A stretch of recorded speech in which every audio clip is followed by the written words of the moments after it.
Parlons foot avec Julien Moret, comme chaque vendredi. Bonjour Julien. Bonjour. Merci d'être là ce matin avec nous. On parle évidemment de ce qui va se passer ce week-end sur la planète foot. Ouais, et en Super League, il y a beaucoup de choses à dire sur les clubs romans, dans tous les extrêmes, j'ai envie de dire.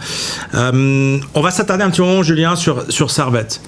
Seul leader. Il devait partager ce privilège avec d'autres clubs et avec Bâle notamment encore jusqu'au week-end dernier. Là, Servette est seul leader. Maintenant, la question, c'est de savoir s'ils peuvent y rester.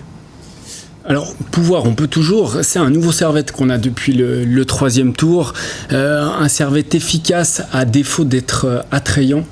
Pas spectaculaire, mais c'est les 3 points qui comptent, comme on dit. C'est les 3 points qui comptent.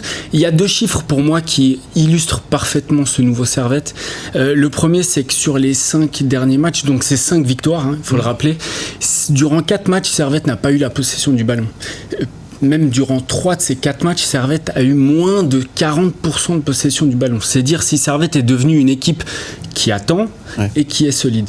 Et pour coupler à ça, Servette est l'équipe depuis les 5 derniers matchs qui fait le plus de mauvaises passes. Non pas que Servette est devenu mauvais techniquement, mais simplement Servette ne prend plus de risques et essaye de jouer beaucoup plus rapidement vers l'avant.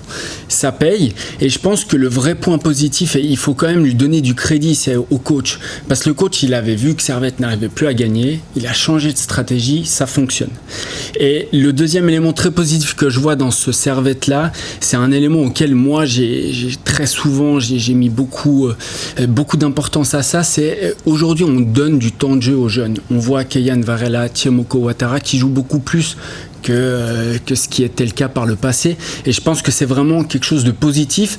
À savoir, est-ce que Servette va tenir comme ça jusqu'à la fin de la saison? Je pense qu'aujourd'hui on n'a pas la réponse précise, parce qu'il va se passer encore beaucoup de choses d'ici là. Ouais, ça c'est évidemment maintenant le regard va être porté sur Servette. Ils vont être surveillés de très près. Mais déjà ce week-end, ils vont jouer contre Yverdon. Alors Yverdon qui s'est rassuré le week-end dernier, ils ont gagné, bravo pour le prono. Et du coup, Yverdon est peut-être un peu plus libéré, un petit peu moins sous pression. Et j'ai envie de dire que pour Servette, c'est le match piège par excellence. Match piège, c'est un sérieux bol d'air que Yverdon s'est offert le week-end passé. Maintenant, je suis assez d'accord sur le côté du match piège, et en même temps c'est un match très spécifique pour Servette. Il va y avoir du monde au stade. De l'autre côté, il y a Bâle qui joue contre une boys. On sent bien que c'est un week-end qui peut être important pour Servette s'ils arrivent à prendre les 3 points. Est-ce que Yverdon va réussir à confirmer ce qu'il montre à la maison à l'extérieur? On le voit que c'est aussi beaucoup plus compliqué. Donc je pense quand même que Servette part largement favori, mais Servette va être dans une situation où peut-être ils auront plus le ballon que d'habitude, et là il faudra essayer de ne pas renouer avec les anciens démons. Alors, Balibé, on va parler dans un instant. D'abord, les autres romans. Lausanne joue à Saint-Gall. Lausanne est sortie du top 6. On a eu Vincent Steinmann sur ce plateau lundi. C'est pas encore la crise, rien de dramatique. Mais l'objectif, c'est évidemment de remonter, de retourner dans ce top 6. Si Lausanne perd à Saint-Gall, c'est mort. C'est compliqué. C'est très très compliqué. Moi, je pense que le mot qui doit résumer le sentiment des supporters lausannois, c'est frustration. Encore contre Young Boys. Ils terminent le match en perdant 3-0, mais ils ont touché une fois la barre. Il y a eu un sauvetage sur la ligne. Enfin, on a vraiment l'impression qu'aujourd'hui, il n'y a rien qui va dans le sens de Lausanne. Voilà, ce match à Saint-Gall, il est capital, vous l'avez très bien dit. C'est aussi peut-être l'occasion pour Ludovic Magnin d'amener des petites retouches, notamment offensives. Je pense à un Oviedo qui mérite d'avoir un peu plus de temps de jeu. C'est un match qui va être intéressant à surveiller en tout cas. Et le dernier club roman en lice, Sion, face à Grasshopper. Là aussi, Sion a gagné. C'était important le week-end dernier. Sion doit continuer sur sa lancée pour éviter de devoir continuellement regarder derrière.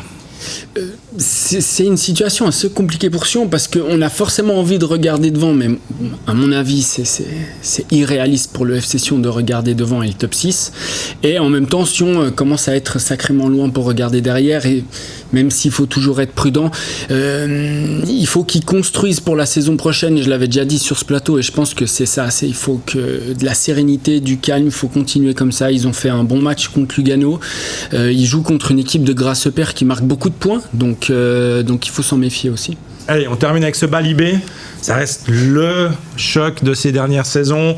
On retrouve un Bâle qui est aux avant-postes, un IB qui retrouve des couleurs après un début de saison catastrophique. Donc c'est de nouveau un match qui va atteindre des sommets. Ouais, il y aura plus de 30 000 spectateurs à mon avis au Parc Saint-Jacques. Bâle, c'est l'équipe qui pour moi se saborde le plus de ce championnat. Encore si on prend les derniers matchs, c'est l'équipe qui domine. On se dit toujours, mais ils doivent avoir 2-3 buts d'avance à ce moment-là du match. Et au final, ils terminent par un match nul avec des buts encaissés de manière relativement stupide. Je sais pas si Bâle va réussir à sortir de cette dynamique où on sent qu'il y a quelque chose un peu moins serein qu'il y a quelques semaines. Et de l'autre côté, Young Boys qui a des détails qui tournent en leur faveur, mais ça va être un très beau match et j'espère une belle publicité pour notre championnat. Et le pronom, il est pour ce match-là alors du coup. Alors là, je vois un match nul.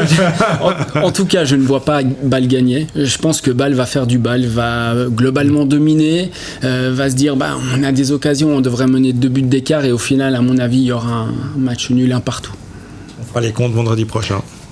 Merci beaucoup Julien Moret de Corner Magazine. À la semaine prochaine pour de nouvelles aventures. Vous restez avec nous. On revient dans un instant. À tout de suite.